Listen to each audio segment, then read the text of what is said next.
اعوذ باللہ من الشیطان الرجیم بسم اللہ الرحمن الرحیم الصلاۃ والسلام علیکہ یا سیدی یا رسول اللہ صلی اللہ علیہ وآلہ وسلم۔ السلام علیکم ناظرین کرام، معزز سامعین، آج میں آپ کی خدمت میں حضرت عمر فاروق رضی اللہ تعالیٰ عنہ کی شخصیت کے کچھ اجمالی پہلو پیش کروں گی۔ آپ کی پیدائش، آپ کا اسلام قبول کرنا، آپ کے کچھ مناقب اور آپ رضی اللہ تعالیٰ عنہ کی شہادت خصوصی طور پر پیش کروں گی۔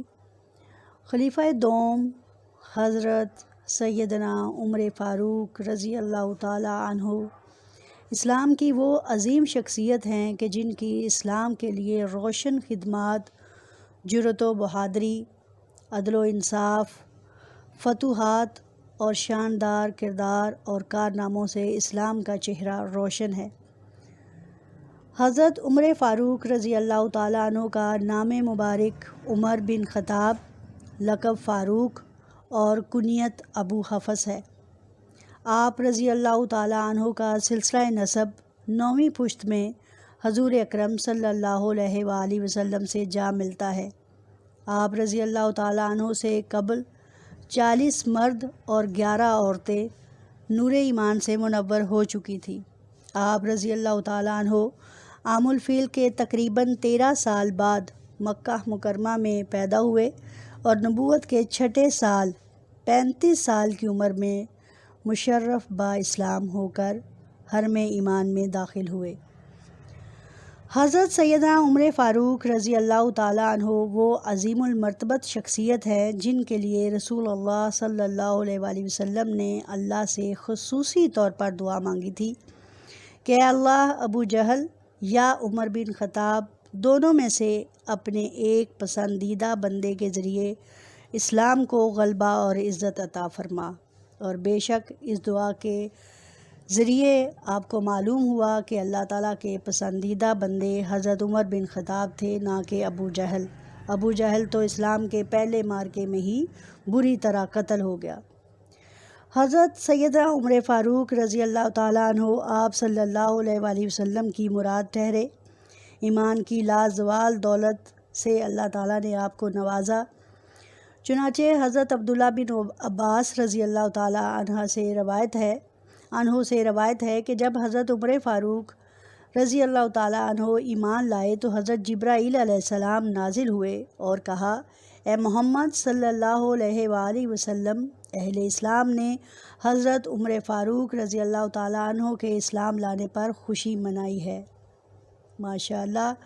آپ رضی اللہ تعالیٰ عنہ کے بارے میں حضرت عبداللہ ابن مسعود رضی اللہ تعالیٰ عنہ سے روایت ہے کہ بے شک حضرت عمر رضی اللہ تعالیٰ عنہ کا قبول اسلام ہمارے لیے ایک فتح تھی، ان کی امارت ایک رحمت تھی، اور خدا کی قسم ہم بیت اللہ میں نماز پڑھنے کی استطاعت نہیں رکھتے تھے، یہاں تک کہ حضرت عمر رضی اللہ تعالیٰ عنہ اسلام لے آئے۔ بس جب وہ اسلام لائے تو آپ نے مشرکین مکہ کا سامنا کیا، یہاں تک کہ انہوں نے ہمیں چھوڑ دیا، یعنی جن مسلمانوں کو قید کیا ہوا تھا۔ تب ہم نے خانہ کعبہ میں جا کر نماز پڑھی۔ ماشاءاللہ، سبحان اللہ۔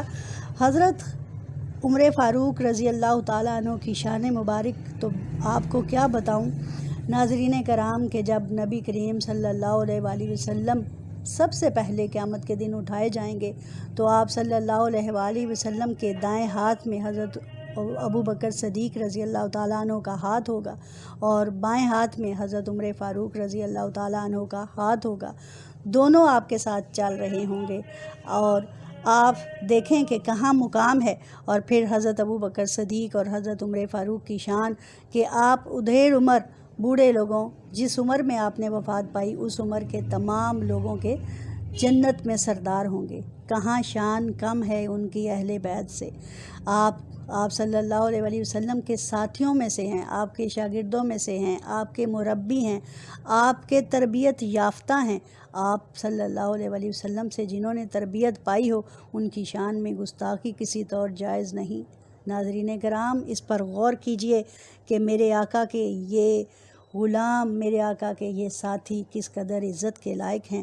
اور مرتبے میں بھی دیکھ لیں، وہ جو 10 ٹاپ آف دا لسٹ ہیں ان پہ سیکنڈ نمبر پر، پہلی اور دوسری پوزیشن میں آج تک فرق کرنے والوں نے سوائے ایک نمبر، ایون کہ چوتھی پوزیشن تک جس میں چاروں ہمارے خلفائے راشدین آتے ہیں، ان کے نمبروں میں کوئی فرق نہیں، صرف چھوٹا چھوٹا فرق ہے جناب۔ وہ فرق نہیں رکھا جاتا، ان سب کی اپنی اہمیت ہے، اپنی فضیلت ہے، اور 10 عشرہ مبشرہ میں آپ کو داخل ہونے کی فضیلت حاصل ہے۔ یقیناً یہ حضرت عمر فاروق کا بہت بڑا مرتبہ ہے۔ حضرت عمر فاروق رضی اللہ تعالیٰ عنہ کے بارے میں حضرت عقبہ بن عامر رضی اللہ تعالیٰ عنہ سے روایت ہے کہ حضور صلی اللہ علیہ وآلہ وسلم نے ارشاد فرمایا، ناظرین کرام غور کیجئے کہ اگر میرے بعد کوئی نبی ہوتا تو وہ عمر بن خطاب ہوتا۔ واہ ماشاءاللہ سبحان اللہ۔ حضرت سیدنا عمر فاروق رضی اللہ تعالیٰ عنہ کے بارے میں حضرت عبداللہ بن مسعود سے روایت ہے کہ حضور نبی اکرم صلی اللہ علیہ وآلہ وسلم نے فرمایا، تم پر ایک شخص داخل ہوگا، وہ جنتی ہے۔ چنانچہ حضرت ابوبکر صدیق رضی اللہ تعالیٰ عنہ داخل ہوئے۔ پھر آپ صلی اللہ علیہ وآلہ وسلم نے فرمایا، تمہارے پاس ایک اور جنتی آنے والا ہے۔ پس اسی مرتبے پر حضرت عمر فاروق رضی اللہ تعالیٰ عنہ تشریف لائے۔ حضور صلی اللہ علیہ وآلہ وسلم کے ایک ساتھی حضرت ابی بن کعب رضی اللہ تعالیٰ عنہ سے ایک روایت ہے کہ حضور صلی اللہ علیہ وآلہ وسلم نے ارشاد فرمایا، حق تعالیٰ سب سے پہلے جس شخص سے مصافحہ فرمائے گا وہ عمر ہے، اور سب سے پہلے جس شخص پر سلام بھیجے گا اور سب سے پہلے جس کا ہاتھ پکڑ کر جنت میں داخل فرمائے گا وہ عمر ہے۔ عمر رضی اللہ تعالیٰ عنہ کے بارے میں روایت ہے کہ نبی کریم صلی اللہ علیہ وآلہ وسلم نے ارشاد فرمایا کہ عمر اہل جنت کا چراغ ہے۔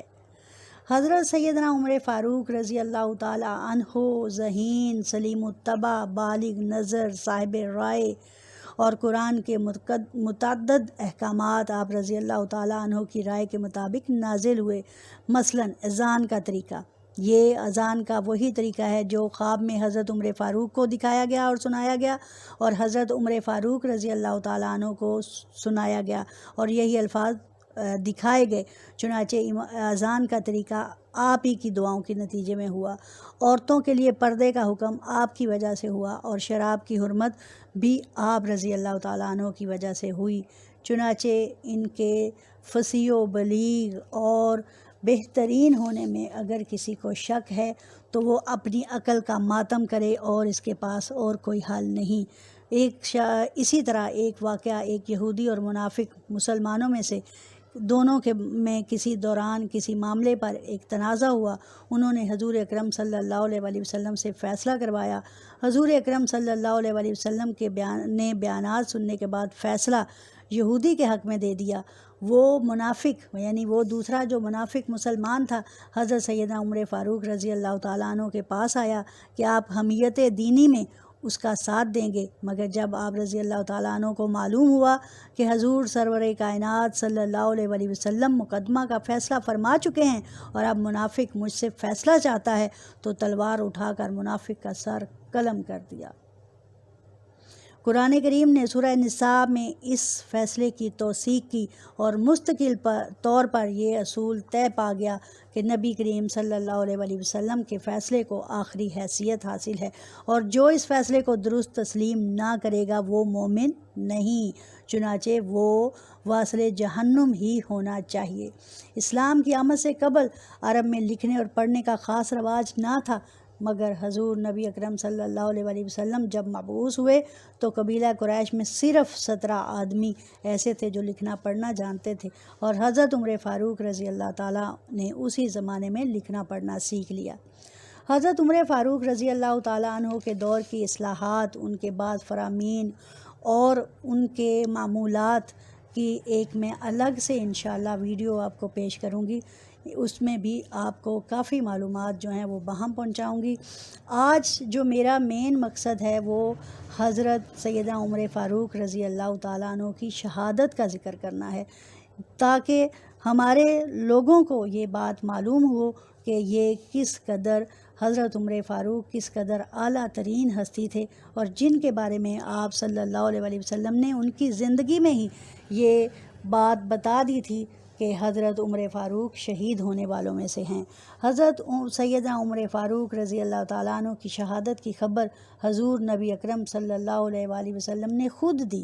حضرت انس بن مالک رضی اللہ تعالیٰ عنہ روایت کرتے ہیں کہ ایک روز حضور نبی کریم صلی اللہ علیہ وآلہ وسلم کوہ احد پر تشریف لے گئے۔ اس وقت آپ صلی اللہ علیہ وآلہ وسلم کے ساتھ سیدنا ابو بکر صدیق رضی اللہ تعالیٰ عنہ موجود تھے۔ حضرت سیدنا عمر فاروق رضی اللہ تعالیٰ عنہ اور حضرت سیدنا عثمان غنی رضی اللہ تعالیٰ عنہ بھی موجود تھے۔ ان کی موجودگی کی وجہ سے پہاڑ وجد میں آ گیا، یعنی ایک لے میں آ گیا کہ ماشاءاللہ آج کیا مستی میں آ گیا کہ آج کون سی اعلیٰ ترین ہستیاں میرے اوپر سوار ہیں، میرے اوپر کھڑی ہیں۔ تو آپ صلی اللہ علیہ وآلہ وسلم نے اس پر اپنا قدم مبارک مارا اور فرمایا، اے احد ٹھہر جا، تیرے اوپر ایک نبی، ایک صدیق، 2 شہیدوں کے سوا اور کوئی نہیں، رک جا، اپنے آپ کی مستی کو کنٹرول کر۔ روزہ اقدس میں قبر، پھر جب آپ رضی اللہ تعالیٰ عنہ کو شہید کیا گیا تو اس شہادت کے نتیجے میں آپ رضی اللہ تعالیٰ عنہ نے کا یہ واقعہ جو ہے 26 ذوالحج سن 23 ہجری کو آپ رضی اللہ تعالیٰ عنہ پر قاتلانہ حملہ ہوا۔ آپ رضی اللہ تعالیٰ عنہ شدید زخمی ہو گئے۔ 4 دن تک آپ موت و حیات کی کشمکش میں رہے۔ آخر وقت پر آپ رضی اللہ تعالیٰ عنہ نے اپنے بیٹے حضرت عبداللہ رضی اللہ تعالیٰ عنہ سے کہا کہ ام المومنین حضرت عائشہ صدیقہ رضی اللہ تعالیٰ عنہ کے پاس جاؤ اور ان سے کہو عمر آپ رضی اللہ تعالیٰ عنہ کو سلام کہتا ہے۔ سلام کرنے کے بعد عرض کرنا کہ عمر بن خطاب آپ سے اجازت مانگتا ہے کہ اسے اپنے دونوں دوستوں کے پاس قبر کی جگہ مل جائے۔ جب حضرت عبداللہ بن عمر رضی اللہ تعالیٰ عنہ ام المومنین حضرت عائشہ صدیقہ رضی اللہ تعالیٰ عنہ کے پاس پہنچے تو دیکھا کہ وہ بیٹھی ہوئی زاروں قطار رو رہی تھی۔ انہوں نے حضرت عمر فاروق رضی اللہ تعالیٰ عنہ کا سلام پہنچایا اور ان کی خواہش پیش کی۔ حضرت ام المومنین عائشہ صدیقہ رضی اللہ تعالیٰ عنہ نے فرمایا، میں نے وہ جگہ اپنی قبر کے لیے رکھی ہوئی تھی، مگر آج میں عمر کو اپنے آپ پر ترجیح دیتی ہوں کہ انہیں اس جگہ پر دفن کیا جائے۔ حضرت عبداللہ بن عمر رضی اللہ تعالیٰ عنہ واپس پہنچے تو لوگوں نے بتایا کہ حضرت عبداللہ بن عمر آ گئے۔ حضرت سیدنا عمر رضی اللہ تعالیٰ عنہ نے فرمایا، مجھے بٹھا دو۔ آپ رضی اللہ تعالیٰ عنہ کو بٹھا دیا گیا۔ آپ رضی اللہ تعالیٰ عنہ نے حضرت عبداللہ رضی اللہ تعالیٰ عنہ سے پوچھا، کہو کیا جواب لے آئے ہو؟ انہوں نے کہا، آپ کی خواہش کے مطابق جواب ملا ہے۔ یہ سن کر الحمدللہ، مجھے اس سے زیادہ کسی اور بات کی خواہش نہ تھی۔ اللہ کا شکر ہے کہ میری خواہش پوری ہو گئی ہے۔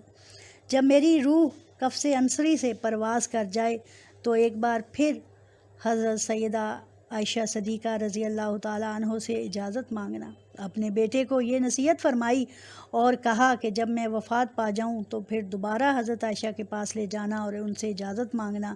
اگر وہ دیں تو مجھے حجرہ اقدس میں دفن کر دینا، اور اگر وہ اجازت نہ دیں تو مجھے مسلمانوں کے عام قبرستان میں لے جا کر دفنا دینا۔ 1 محرم الحرام 24 ہجری کو اپنے بیٹے سے کہا کہ میری پیشانی زمین سے لگا دو، اور اس طرح سجدے کی حالت میں جان آفرین کے سپرد کر دی۔ انا للہ و انا الیہ راجعون۔ آپ رضی اللہ تعالیٰ عنہ کی نماز جنازہ حضرت صہیب رومی رضی اللہ تعالیٰ عنہ نے پڑھائی، اور آپ رضی اللہ تعالیٰ عنہ کا زمانہ خلافت 10 سال 5 ماہ 21 دن ہے۔ ناظرین کرام، صحابہ اکرام کو عزت دیجیے، صحابہ اکرام کو دل سے محبت کیجیے، صحابہ اکرام کو اپنی زندگی ان کی زندگی کے مطابق گزاریے، کیونکہ آپ صلی اللہ علیہ وآلہ وسلم کا فرمان عالی شان ہے، میرے صحابہ ستاروں کی مانند ہیں، پس جس کے پیچھے چل پڑو گے فلاح پا جاؤ گے۔ کسی کی شان میں گستاخی مت کیجیے، نہ حضرت ابو بکر صدیق کی شان میں، نہ حضرت عمر فاروق کی شان میں، نہ حضرت عثمان غنی کی شان میں، اور نہ ہی حضرت علی رضی اللہ تعالیٰ عنہ کی شان میں۔ سب کی الگ الگ مراتب ہیں، سب کے الگ الگ فضیلتیں ہیں، اور سب کی الگ الگ حیثیت ہے۔ چنانچہ کسی کے بھی پیچھے جاؤ گے زندگی پا جاؤ گے، فلاح پا جاؤ گے۔ وآخر دعوانا الحمدللہ رب